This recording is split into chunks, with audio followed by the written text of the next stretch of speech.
Alrighty, guys. Yes, come on down, baby. And there we go. These are the easiest. I wouldn't say the easiest. Look at that. Now, I wouldn't say the easiest, but these are fairly easy to get in and out. Just, I hate this jack. You see it just stopped. Well, anyway, I'm replacing this transmission, guys. Never. 160,000 miles. They never, ever.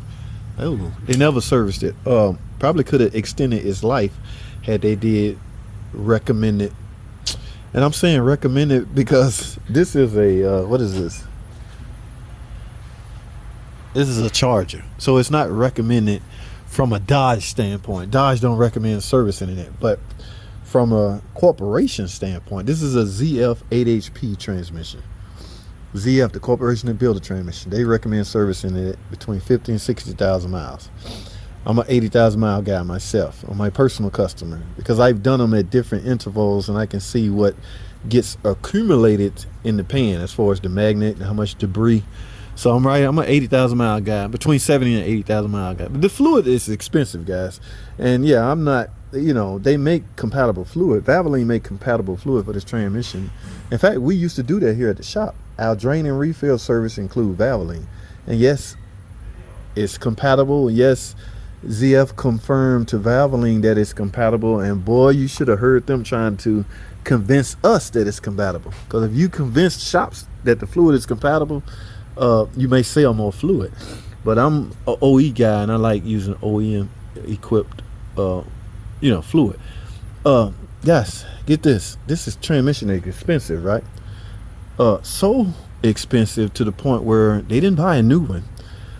They bought a old one. Okay, and in other words, I got that. Y'all know what that is, right? For the brake booster, manufactured vacuum assist. Okay, remember when you're dealing with variable valve timing engines, your engine doesn't create, as much vacuum as a typical engine did. So they had to come up with another way to keep vacuum on the booster. So you will have brake assist. We'll talk about that later. Well, anyway, yeah, they couldn't afford a new one because he was about to trash the car, and I guess they figured out a way to get this. Let me show y'all, because y'all know what I told y'all about used transmission as it relates to this 8 HP transmission, right? Guys, these are not all compatible. In fact, for so much, remember the last one I did on a Wrangler, they just sent me some random ass 8 HP. They're not the same, guys. If that car I don't remember, I think it was a rotary shift, but this transmission, it's the electronics. First of all, it's a fully electronically controlled transmission, meaning a computer controls everything, this operation. And guess what? The computer is inside the valve body. All right, so the computer is internal. So listen, if this car is equipped with a rotary shifter, which a lot of them are, there are some floor shifter, but it's equipped with a rotary shifter, and the vehicle that they got this out of is one of these, standard shifter on the column, it's not going to work. You know why? Because the TCM is never going to see park, which means the car is never going to crank. That's a safety feature. The car is not designed to crank unless it's in park or neutral. Okay, so if it doesn't see park, you're never going to crank. I put that transmission in that Jeep Cherokee. It was a pain in the ass to get in, 4-wheel drive. And boy, I went to fire it up. It wouldn't start. That's when I found out it was not compatible with the vehicle. So the best way to make sure you're compatible, a lot of these junkyard, salvage yard places, they will give you the VIN that they took it out of. So hear me out for a second. Take the VIN that they give you, that this came out of. Take that VIN, go to a Dodge, Chrysler, Stellantis parts department. Have them cross-reference the two VINs, the one you're working on and the VIN you got from this vehicle. If those two transmissions are the same and match, you're good to go. If not, you're just putting this in for nothing. Okay. Now the Jeep Cherokee that I did, I was so distraught. I was so scared I would have to take that out again. It was a pain in the ass to get in and out. I dreaded taking that sucker back out. So all I did was swap the valve body. The new one that they sent me, I swapped the valve body and put it in that Jeep Cherokee. And guess what? But guess what? The company wanted the reman transmission, and they marked the transmission that they brought me And guess what? The one they came back to get still had the mark on it. So they basically almost declined, or they's like, no, this is the same transmission you sent us. You trying to pull some scam? I wasn't trying to scam. You know, y'all screwed up in the first place. Or maybe our people didn't. I don't know what happened. All I know is I did not want to take that. I got in trouble behind that because I was supposed to simply swap the transmission. But there's nothing wrong with the transmission. If there was nothing wrong with the transmission, it's the electronics that makes the difference, that matters. Okay, the electronics. I mean, y'all see how they send these things. I don't know the condition of this. I don't know.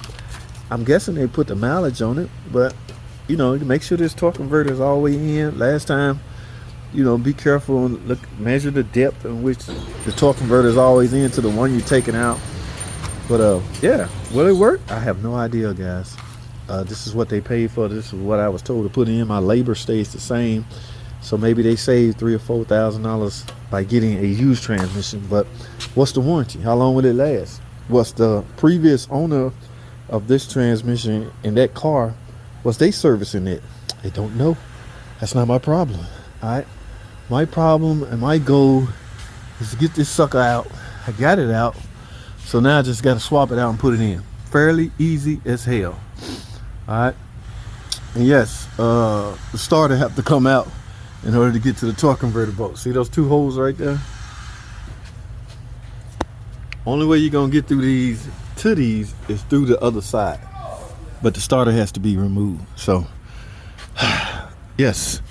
All right, I've talked enough. All you had to do was service it, people. I've talked enough. Let me get to work, guys. Hey, y'all see that? Oh, look, notice what's hanging right here. Rack and pinion. Know why? It's not a lot of pressure on this hose, so don't panic.